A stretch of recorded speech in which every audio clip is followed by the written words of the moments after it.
BJP को 29 में से 28 लोकसभा सीटें मिली थी, लेकिन इस बार उसे एक सीट का नुकसान होने का अनुमान है। तो मध्य प्रदेश में 28 से 27 पर जा रही है बीजेपी। इसी तरह पिछली बार बीजेपी को हरियाणा की सभी 10 में से 10 सीटें मिली, लेकिन इस बार सर्वे में उसे 8 सीटें मिलती हुई दिख रही हैं। यानी पहले 10 थी, हरियाणा में बीजेपी 10 से 8 पर जा रही है। कर्नाटक में बीजेपी को इस बार 28 में से 24 सीटें मिल सकती हैं, जबकि पिछली बार उसे 26 सीटें मिली थी। इसलिए कर्नाटक में भी 2 सीटों का नुकसान। तो मध्य प्रदेश में 1 सीट का नुकसान, हरियाणा में 2 सीट का नुकसान, कर्नाटक में 2 सीट का नुकसान। तो इन 3 राज्यों में ही कम से कम 5 सीटों का नुकसान बीजेपी को होगा। अब आगे बढ़ते हैं। तेलंगाना की 17 में से सिर्फ 3 सीटों पर बीजेपी जीत सकती है, जबकि पिछली बार तेलंगाना में बीजेपी 4 सीटें जीती थी। इसलिए तेलंगाना में भी एक और सीट। तेलंगाना में इस समय कांग्रेस की सरकार है और इस सर्वे के मुताबिक कांग्रेस तेलंगाना में इस बार 10 सीटें जीत सकती है। तेलंगाना में 3 सीटें ही मिली थी, इसलिए कांग्रेस जो ज्यादा सीटें इस बार जीत रही है, ये सीटें आ कहां से रही?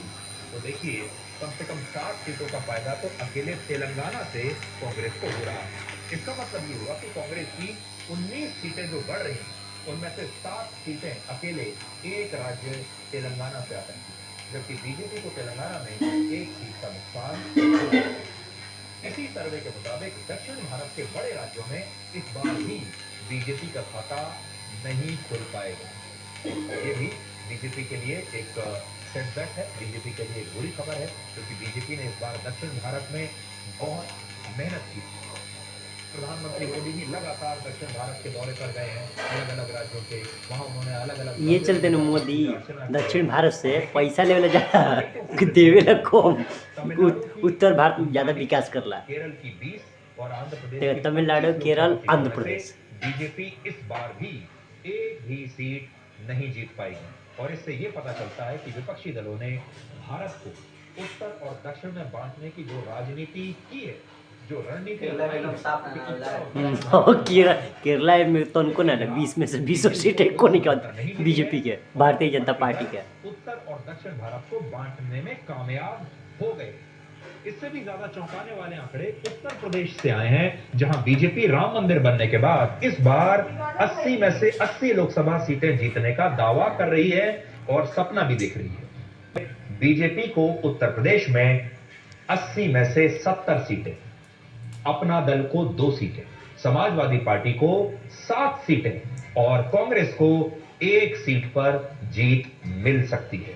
भारत के सबसे बड़े राज्य उत्तर प्रदेश का ब्रेकअप आपके सामने है। बीजेपी 80 में से 70, अपना दल 2, समाजवादी पार्टी 7, कांग्रेस 1। इसका मतलब समाजवादी पार्टी वहां पर ठीक ठाक रूप से बनी हुई है। यानी बीजेपी उत्तर प्रदेश में अपने 2014 के रिकॉर्ड को भी नहीं तोड़ पाएगी।